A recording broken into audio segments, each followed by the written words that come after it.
ó yẹ ká máa ronú lẹ́ẹ̀mejì ká tó sọ̀rọ̀, ó dẹ̀ yẹ ká máa ronú lẹ́ẹ̀mejì ká tó dáhùn ìbéèrè. Ẹ̀yin tèmi, mo kí yín káàbọ̀ sí ìkànnì Odùduwà Voice TV. Tó bá jẹ́ pé ìgbà àkọ́kọ́ rèé tẹ́yin bá ṣẹ̀ ń wo ìkànnì yìí, ẹ má gbàgbé láti bá wa bọ́ọ̀lù subscribe button kẹ́ẹ̀dẹ̀ tan notification button yìí ní gbogbo ìgbà tá a bá ṣẹ̀ṣẹ̀ drop new video. Ẹ gbọ́, ṣẹ́yin náà ti rí fọ́nrán yẹn? Ṣé lóòótọ́ ni wípé gbajúgbajà sọ̀rọ̀sọ̀rọ̀ lórí ẹ̀ ní orí rédíò tí ọ̀pọ̀lọpọ̀ èèyàn mọ̀ sí Bàbá Kọ́lá Olóòtú, ṣé ẹgbẹ́ sùn tí wọ́n fi kan Bàbá Kọ́lá Olóòtú, tí àwọn kan tí wọ́n fi ń kan Bàbá Kọ́lá Olóòtú lórí interview tí wọ́n ṣe fún Chief Dr. Sunday Igboho àti lórí ìbéèrè tí wọ́n béèrè lọ́wọ́ Chief Dr. Sunday Igboho wípé báwo ni o ṣe ń wá sí Nàìjíríà tó ń rìn tó ń yan fanda nígbà tó sọ wípé ìjọba Nàìjíríà declare wanted, ọ̀nà wo ló ń gbà wọlé? Ìbéèrè ọ̀nà wo ló ń gbà wọlé yìí ó jẹ́ káyèfí fún ọ̀pọ̀lọpọ̀ ọmọ Yorùbá tí ó ń jẹ́ kí wọ́n máa fura sí Bàbá Kọ́lá Olóòtú. Torí pé kí ni, ikú tó ń pa ojú gba ẹni, òwe ló ń pa fún ni. Bàbá Kọ́lá Olóòtú ń béèrè lọ́wọ́ Chief Dr. Sunday Igboho nígbà tí Chief Dr. Sunday Igboho ń dáhùn ìpè àwọn ará Kwara wípé kì í ṣe pé kò mú àwọn láti wá o, ṣùgbọ́n kan tó wà níbẹ̀ ni pé ìjọba Nàìjíríà sì fi wanted sí orí orúkọ àwọn. Tí ìjọba ò bá gbé wanted kúrò ní orí orúkọ àwọn, Chief Dr. Sunday Igboho sọ wípé kò sí nǹkan táwọn lè ṣe sí i.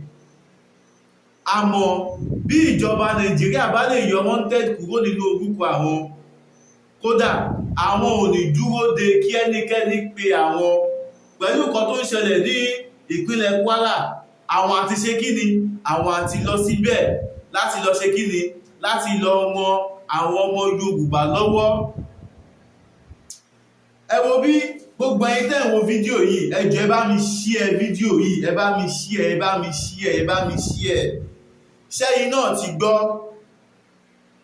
ṣé ẹ ti gbọ́ ẹ̀sùn tí wọ́n fi kan Bàbá Kọ́lá Olóòtú? Mo ti ẹ̀ wo fọ́nrán kan níbi tí arábìnrin kan tó ti ń fi ẹ̀sùn kan Bàbá Kọ́lá Olóòtú lórí interview tí wọ́n ṣe fún Chief Dr. Sunday Igboho. Ó fi ẹ̀sùn kan Bàbá Kọ́lá Olóòtú wípé Bàbá Kọ́lá ó ní Bàbá Kọ́lá Olóòtú ni aṣojú àwọn Fúlàní darandaran ní ilẹ̀ Yorùbá. Ẹ gbọ́, ṣé bẹ́ẹ̀ lórí? Ẹ jọ̀ọ́, lórí ìbéèrè tí Bàbá Kọ́lá Olóòtú tí wọ́n béèrè lọ́wọ́ Chief Dr. Sunday Igboho wípé ìgbé ibo ni Chief Dr. Sunday Igboho ń gbà wọ Nàìjíríà, báwo ni wọ́n ṣe ń ṣe tí wọ́n ṣe ń wọlé jáde, ṣebí wọ́n tẹ̀lé sí wà ní orí orúkọ wọn. Bó ti ẹ̀ wulẹ̀ jẹ́ wípé kò mú èmi náà bí Chief Dr. Sunday Igboho bí wọ́n ṣe ń sọ, bí wọ́n ṣe ń wọlé jáde lórí ẹ̀rọ ayélujára.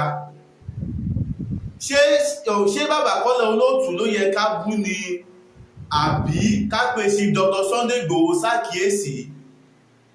Ẹ̀sùn tó wá fi kan Bàbá Kọ́lá Olóòtú yìí wípé Bàbá Kọ́lá Olóòtú ni aṣojú àwọn Fúlàní darandaran ní ilẹ̀ Yorùbá. Ṣé bó ṣe rí nìyẹn, ẹ̀yin ọmọ Yorùbá?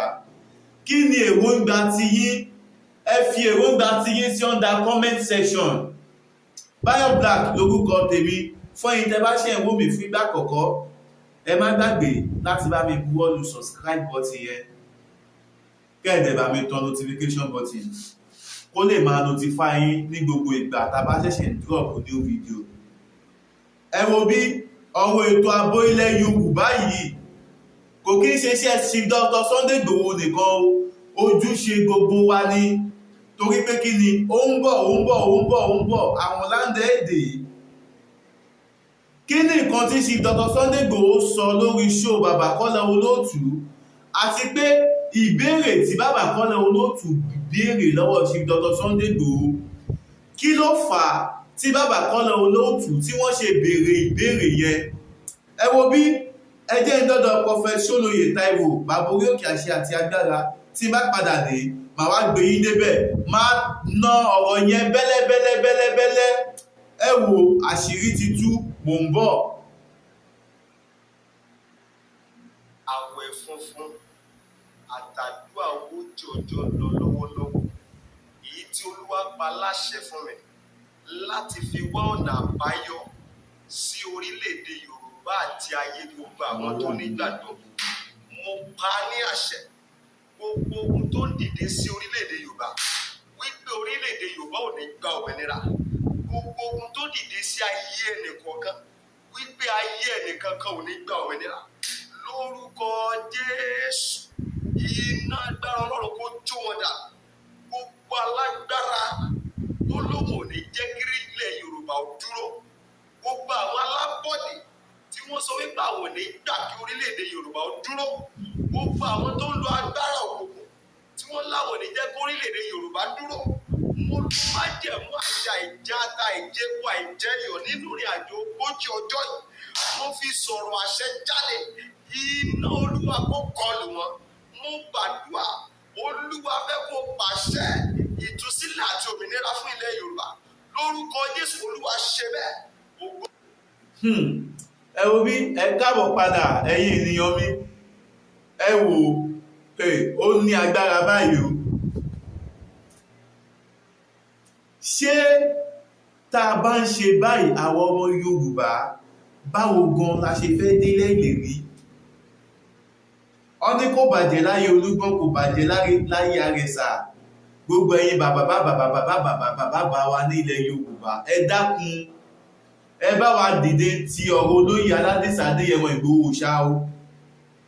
Nítorí pé kí ni ohun tí Chief Dr. Sunday Igboho gbé lọ́wọ́, honestly speaking, tí Chief Dr. Sunday Igboho bá rí support gbà ní ọwọ́ gbogbo ọmọ Yorùbá, ní ọwọ́ lọ́balọ́ba, ẹ wo bí kò ní sí nǹkan tó ń jẹ́ bandit mọ́ ní ilẹ̀ Yorùbá.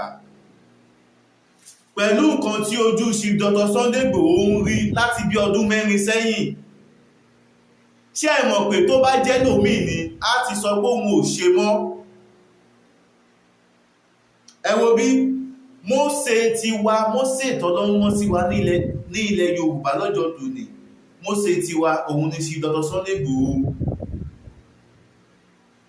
Kò wá yẹ ká wá mẹ́nu àbùkù kan Chief Dr. Sunday Igboho. Ṣé wá rí gbogbo ẹ̀yin tẹ́ ń pera yín ní olólùfẹ́ Chief Dr. Sunday Igboho tó dẹ̀jà sí pé ọ̀tá Ìgbòho ni yín? Ọlọ́run máa tú àṣírí gbogbo yín láìpẹ́ láì jìnà. Ọlọ́run máa ṣe kí ni? Ọlọ́run máa tú àṣírí gbogbo yín. Ìbéèrè tí bàbá Kọ́lá Olóòtú tí wọ́n béèrè lọ́wọ́ Chief Dr. Sunday Igboho, ìbéèrè yẹn ká má tanra wa, ìbéèrè tó ní agbára ni o. Èmi ò dẹ̀rò kò yẹ kí Chief Dr. Sunday Igboho dáhùn ìbéèrè yẹn lórí ẹ̀rọ ayélujára. Chief Dr. Sunday Igboho tó wá béèrè ìbéèrè lọ́wọ́ ẹ̀ ó ti wá dáhùn. Chief Dr. Sunday Igboho kì í ṣọmọdé. Ṣó wá yẹ gbogbo ẹ̀sùn tí àwọn kan tó wá fi ń kan bàbá Kọ́lá Olóòtú yìí, ṣó yẹ kí wọ́n fi ẹ̀sùn yẹn kan bàbá Kọ́lá Olóòtú? Gbogbo ẹ̀yin tẹ́ ń gbé fọ́nrán tí ẹ̀ sọ pé bàbá Kọ́lá Olóòtú ni aṣojú àwọn Fúlàní darandaran ní ilẹ̀ Yorùbá, ẹ jọ̀ọ́ ẹ bá wa mú ẹ̀rí yín síta. Ẹ bá wa ṣe kí ni? Ẹ bá wa mú ẹ̀rí yín síta. Bring your proof. Bring your proof.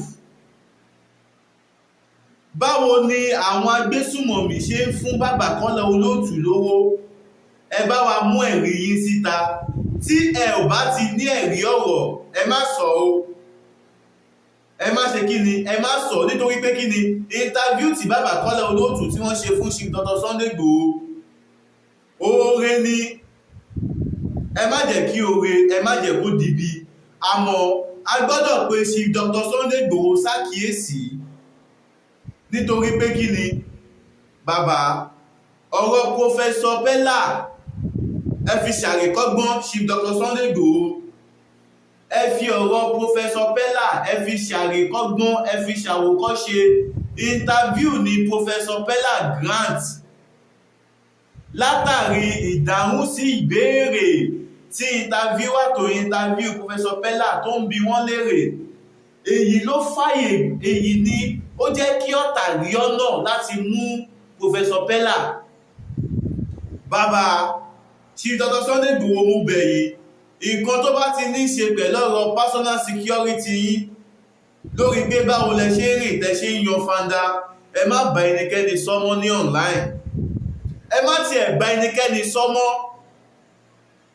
Ìṣẹ̀lẹ̀ tó ṣẹlẹ̀ sí yín ní July 1st ọdún 2021 kí Ọlọ́run má jẹ́ ká rí wẹ́ mọ́, kí Ọlọ́run má jẹ́ ká ṣe kí ni, kí Ọlọ́run jọ̀ọ́, kí Ọlọ́run bá wa dáwọ́ ibi dúró ká má rí wẹ́ mọ́.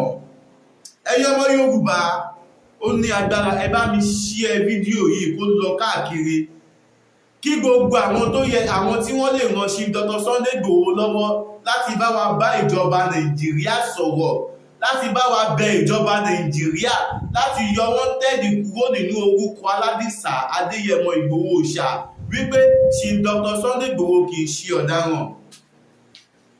Kí ni mo sọ fún yín? Chief Dr. Sunday Igboho kì í ṣe kí ni, kì í ṣe ọ̀daràn. Ìjà ilẹ̀ Yorùbá, ìjà ìṣọ̀kan, ìjà àlàáfíà ilẹ̀ Yorùbá òun ló ń gbè. Tẹ́ ẹ bá dẹ̀ gbọ́ interview tí bàbá Kọ́lá Olóòtú tí wọ́n ṣe fún Chief Dr. Sunday Igboho, interview yẹn lọ lórí bó ṣe yẹ kó lọ, nítorí pé kí ni bàbá Kọ́lá Olóòtú ń béèrè lọ́wọ́ Chief Dr. Sunday Igboho pé ṣé gbogbo Fúlàní lẹ fẹ́ kó fi ilẹ̀ Yorùbá sílẹ̀? Ṣé gbọ́? Chief Dr. Sunday Igboho náà mọ̀ wípé ẹ̀dá kan ò lè sọ wípé kéèyàn kan máa lọ síbì kan torí pé tolúwa ní ilẹ̀ àtẹ̀kùn rẹ̀. Àmọ́ Fúlàní darandaran, Fúlàní ajínigbé, báńdíìtì ni Chief Dr. Sunday Igboho ní kó filẹ̀ Yorùbá sílẹ̀ o, kì í ṣe Fúlàní tí ó ń ṣe bísínẹ̀sì ẹ̀ ní rọrùn. Fúlàní wà káàkiri ilẹ̀ Yorùbá náà. Ṣàṣà ní abúlé kan tẹ́ ẹ máa dé lọ́wọ́lọ́wọ́ báyìí tí ẹ ò lè bá Fúlàní tí ò fara ní ilẹ̀ Yorùbá. Ṣé Chief Dr. Sunday Igboho sọ pé ká bá wọn jà? Chief Dr. Sunday Igboho ní ká bá wọn jà o. Àmọ́ àwọn agbésùmọ̀mí, àwọn bandit, ẹ wo ìṣẹ̀lẹ̀ tó ń ṣẹlẹ̀ ní Kwara State, ẹ wo ìṣẹ̀lẹ̀ tó ń ṣẹlẹ̀ ní Ọ̀ṣun State. Ọlọ́run ọba amàràwọ̀ ẹ̀bẹ̀ sí ọ, dákun jọ̀ọ́ bá wa fi ọwọ́ tọ́ ìjọba Nàìjíríà nínú kí wọ́n lè yọ wọ́n tẹ́ẹ̀dì yẹn kúrò nínú orúkọ Aládìsá Adéyẹmọ Ìgbòho Òòṣà. Ó yá, àwọn báńdíìtì yìí wọ́n ń pa sójà, wọ́n ń pa ọlọ́pàá, wọ́n ń pa fìjìláńtẹ́, wọ́n ń pa àmọ̀tẹ́kùn. Lọ́wọ́lọ́wọ́ báyìí àwọn àmọ̀tẹ́kùn ti ìpínlẹ̀ Ọ̀ṣun wọ́n ti fìgbé ta wípé àwọn báńdíìtì yìí ti ń ṣe ìkọlù sáwọn. Báńdíìtì ti wá di igbó ìbẹ̀rù, kò sí ẹni tó kojú wọn mọ́. Chief Dr. Sunday Igboho dẹ̀ fi ń dá ìjọba lójú wípé tí ìjọba bá lè yọ wọ́n tẹ́ẹ̀dì kúrò nínú orúkọ àwọn, táwọn lọ́ba àwọn orí adé gbogbo tí wọ́n dẹ̀ ṣe àtìlẹ́yìn fáwọn, àwọn ṣetán láti kojú àwọn báńdíìtì yìí. Kí ló dé táwọn ọmọ Yorùbá tí a lè bẹ ìjọba?